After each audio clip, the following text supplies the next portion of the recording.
এখানে আমাদের মাঝে উপস্থিত আছেন ফুড অ্যান্ড সিভিল সাপ্লাইয়ের মাননীয় মন্ত্রী, যিনি একটু আগে ওনার মূল্যবান বক্তব্য এখানে রেখেছেন, শ্রী সুশান্ত চৌধুরী মহোদয় খুব বিস্তারিত আলোচনা করেছেন এবং আমাদের আরেকজন মন্ত্রী নোয়াতিয়াজিও এখানে বিস্তারিত আলোচনা করেছেন।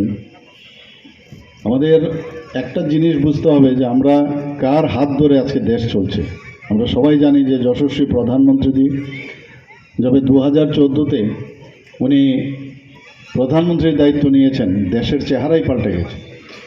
2014-এর আগে এমন একটা অবস্থা ছিল যে দেশ থাকবে কি থাকবে না, নিশ্চয়ই আপনাদের ভুলে যাননি, এমন একটা অবস্থা হয়েছিল। সেই জায়গায় দাঁড়িয়ে যখন মাননীয় প্রধানমন্ত্রীজির হাত ধরে এই দেশ চলতে লাগলো, আমরা বুঝতে পারলাম দেশ কিভাবে চালাতে হয়, সেই জিনিসটা আমরা দেখলাম।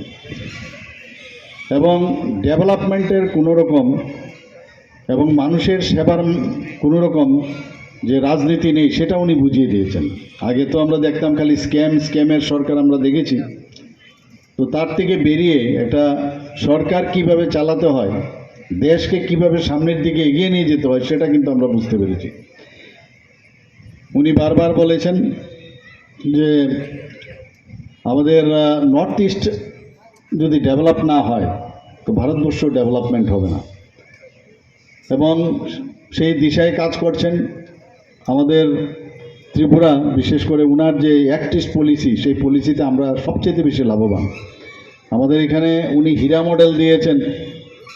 হীরা মডেলের অর্থ বাই দিস টাইম বারবার আমরা বলি ঠিকই, অনেকে বোধহয় মুখস্থ হয়ে গেছে যে H4 ন্যাশনাল হাইওয়ে, 6টা ন্যাশনাল হাইওয়ে আমাদের এখানে, তার প্রায় 60% কাজ কমপ্লিট হয়ে গেছে, বাকি 40%-এর কাজ চলছে, সেটাও সম্পন্ন হবে। এবং পরবর্তী সময়ে আরও 4টে ন্যাশনাল হাইওয়ে, তারও অনুমোদন দেওয়া হয়েছে অন প্রিন্সিপাল, সেটাও হবে। এখন যখন আমরা বিভিন্ন জায়গায় ত্রিপুরার বিভিন্ন প্রান্তে যখন যাই, যেভাবে মানে রাস্তা দিয়ে যায়, নিজের এক এক সময় অভাব লাগে আমরা কোথায় আছি। এত সুন্দর রাস্তা মানে ভাবা যায় না, এবং তার জন্য একমাত্র সেটা সম্ভব হয়েছে আমাদের প্রধানমন্ত্রীর জন্য। আমাদের এখানে 4টে রূপওয়ে দেওয়ার যে ব্যবস্থা, সেটাও উনি দিয়েছেন, স্যাংশন করেছেন, তারও মানে কাজকর্ম শুরু হচ্ছে। তাছাড়া ইন্টারনেট, I4 ইন্টারনেট, এই গোমতী ডায়েরির যে উৎপাদিত সামগ্রী, পনির, ঘি, দই, আইসক্রিম দেওয়ার ব্যবস্থা করেছে। তো এগুলো তো কেউ কোনোদিন ভাবিনি। একমাত্র সম্ভব হয়েছে যে আমরা মানুষের জন্য কাজ করতে হবে, কিছু একটা করতে হবে, এবং কোনো জিনিস যেগুলো মানুষের সত্যিকারের অর্থেই কোনো কাজে লাগবে, কেন আমরা করব না। এবং আমাদের ফুড ডিপার্টমেন্ট থেকে, আমাদের কোঅপারেটিভের ডিপার্টমেন্ট থেকে সবাই কাজ করছে এখানে, এবং আমাদের মেইন উদ্দেশ্য হচ্ছে মানুষের মানে সেবা করা। এবং আপনাদের ভোটের নিরিখে এবং সংখ্যাধিক্যের কারণে আমরা কিন্তু সরকার গঠন করেছি।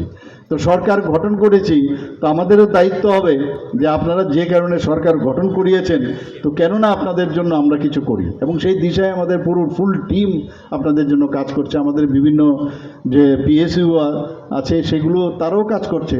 এবং আরেকটা বিষয় যেটা মাননীয় প্রধানমন্ত্রীজি বারবার বলেন, মে চৌকিদার হুক। চৌকিদার মতলব আমি ট্রান্সপারেন্সির মধ্যে আমি থাকতে চাই। আগে আমরা স্ক্যাম এগুলো দেখতাম, আমরা বারবার বলেছি কোনো জায়গার মধ্যে ওষুধ মানে অসাধুর যে বিষয়, সেটা যেন কোনো অবস্থা না থাকে। ট্রান্সপারেন্সি, বিশ্বাস যদি মানুষের থাকে, মানুষের যখন সরকারের উপর বিশ্বাস আসবে, আস্থা থাকবে, তখনই কিন্তু আগামী দিন এই সরকার আগামী দিন সামনের দিকে যাবে।